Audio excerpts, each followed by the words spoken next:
ચાલો મિત્રો, તો આપણે ફરીથી આપ સર્વેનું હાર્દિક સ્વાગત કરું છું. આમ તો આપણે આના બે લેક્ચર આપણે બે વિડીયો આપણે આગળ બનાવી ચૂકીએ છીએ. ફરીથી હવે આપણે સરસ મજાનો દાખલો જે ગુજરાત યુનિવર્સિટીની અંદર મેં તમને આગળ પણ તમને કીધેલું છે કે એવા દાખલા જે મોસ્ટ ઓફ પૂછાયેલા છે એવો ફરી તમને એક દાખલો કરાવું છું, જે પણ પરીક્ષાની અંદર બહુ મોસ્ટ ટાઈમ તમારે ગણાશે. બરાબર? આ મોસ્ટ ટાઈમ એટલા માટે કેમ કે આપણે ઓલરેડી દાખલા નંબર 11 કરી ચૂક્યા છીએ. દાખલા નંબર 11 આપણે કરી ચૂક્યા છીએ. એના જેવું મતલબ સેમ ટુ સેમ. બરાબર?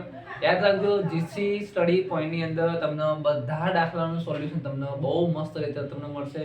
ખાસ તમારા ફ્રેન્ડ સર્કલની અંદર તમે આ શેર કરજો વિડીયોને, અને બધાને યોગ્ય માર્ગદર્શન મળે, યોગ્ય ભણવા મળે, એટલા માટે મેં તમારા માટે સગવડ ઊભી કરી છે. બરાબર? ચાલો તો આપણે જોઈએ કે આ જે દાખલા નંબર 12 જે ખરો, બરાબર, પેજ નંબર 40 તમે જોઈ લેજો.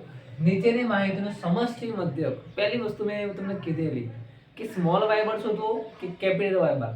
અહીંયા તમે જોઈ લો, તમને કેપિટલ વાય બાર તમને આપ્યું છે. કેપિટલ વાય બાર મતલબ આપણે અહીંયા શું શોધવાનું આવશે? સમષ્ટિ મધ્યક. તમે જોઈ લો વાય બાર એસટી એટલે કેપિટલ તમે આરતી શોધી શકો. બરાબર? આરતી સમષ્ટિ મધ્યક તમારે શોધવું, તમે શોધી શકવાના. હવે એના માટે મેં તમને એવું કીધેલું કે જ્યારે સમષ્ટિ મધ્યક આપણે શોધતા હોય, બરાબર, ત્યારે આપણે સૂત્ર ગોખવાનું નથી. સૂત્રને એવી રીતે યાદ રાખવાનું કે જેથી આપણે સિમ્પલી કોઈ પણ દાખલો પૂછે તમને સૂત્ર આવડે. કઈ રીતે? તમે જુઓ, હું શું કરું, આને ગુણી નાખું, આને ગુણી નાખું, સૂત્ર તૈયાર. તમારે સૂત્ર યાદ રાખવાનું, મસ્ત રીતે બનાવવાનું. જુઓ હું કઈ રીતે બનાવું છું એ પ્રમાણે બનાવું છું. બરાબર? તમને સ્ટેપ એટલું તમને સરળ લાગશે, એકદમ ઇઝીમાં ઇઝી તમને સ્ટેપ લાગશે.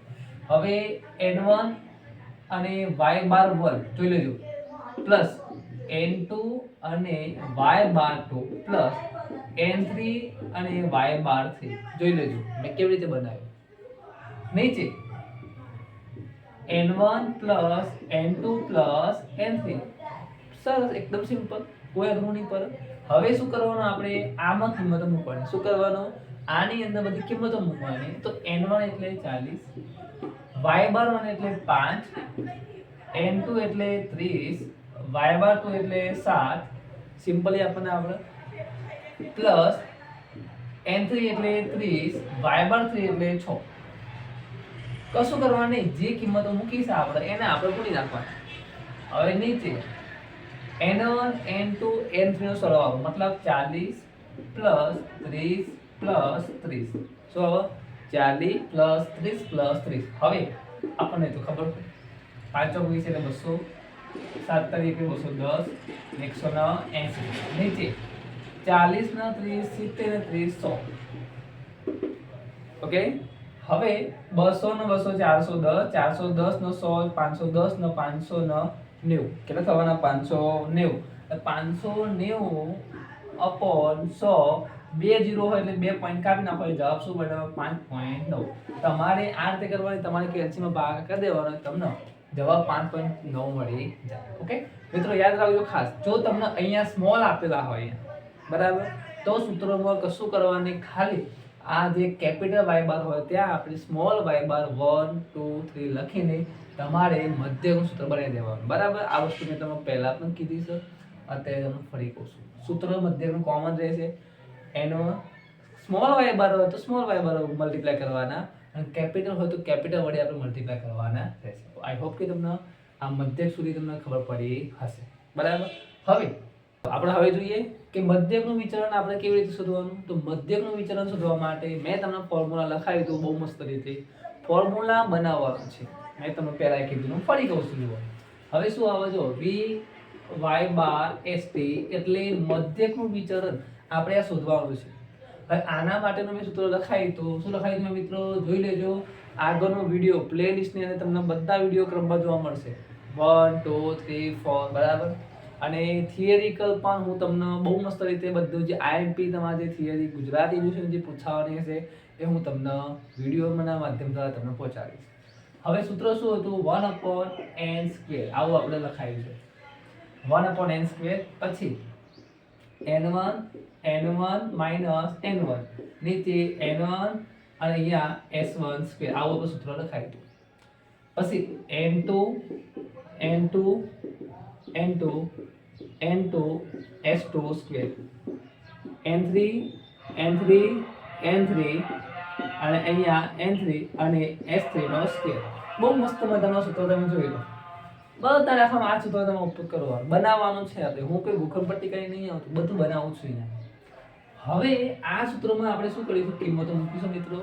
તો 1 n મતલબ આ બધાનો સરવાળો, આ બધાનો સરવાળો એટલે n થાય એટલે શું આવે 100 નો વર્ગ. પછી જોજો તમે n1 મતલબ 40 40 માઈનસ n1 એટલે કેટલા 8. આ આપણને સિમ્પલી આવડવું જોઈએ. n1 એટલે કેટલા 8, s1 એટલે કેટલા 10. આવડી જાય એટલું. પ્લસ n2 એટલે કેટલા 30 માઈનસ n2 એટલે 6 અને નીચે કેટલા આવવાના 6 અને s2 સ્ક્વેર કેટલા આવવાના 8. જે કિંમતો હોય એ કિંમતો આપણે મૂકવાની, કશું અઘરું નહીં. ચલો એ પ્રમાણે તમે જોઈ લો.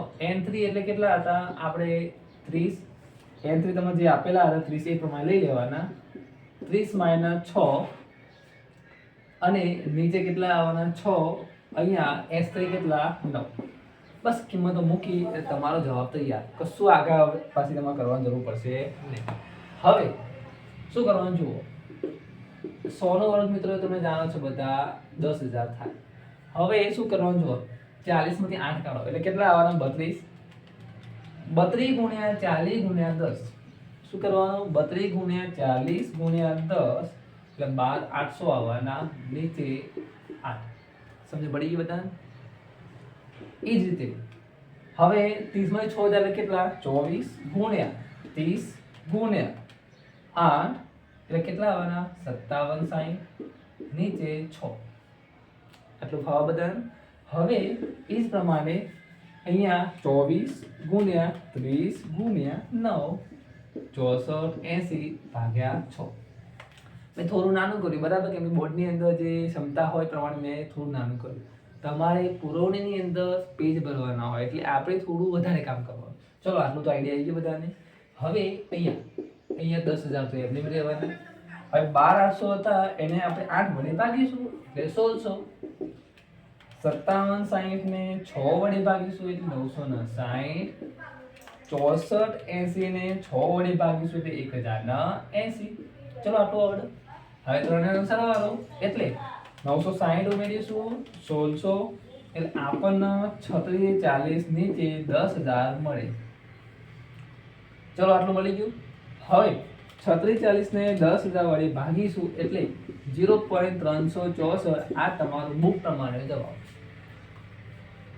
તમે ખાલી કશું નહીં કરો, વિડીયો મસ્ત રીતે બધા જોઈ લેશો ને તો બી તમારે ચોપડીની જરૂર નહીં પડે, તમને દાખલો આપોઆપ આવડશે. બરાબર? એટલે ખાસ તમે સ્ટેપ બાય સ્ટેપ તમે જોઈ લેજો. બરાબર છે? ખાસ તમારે વિડીયો ગમ્યો હોય તો લાઈક કરવાનું ભૂલતા નહીં અને તમારા ફ્રેન્ડ સર્કલની અંદર આ વિડીયોને શેર કરજો. બરાબર?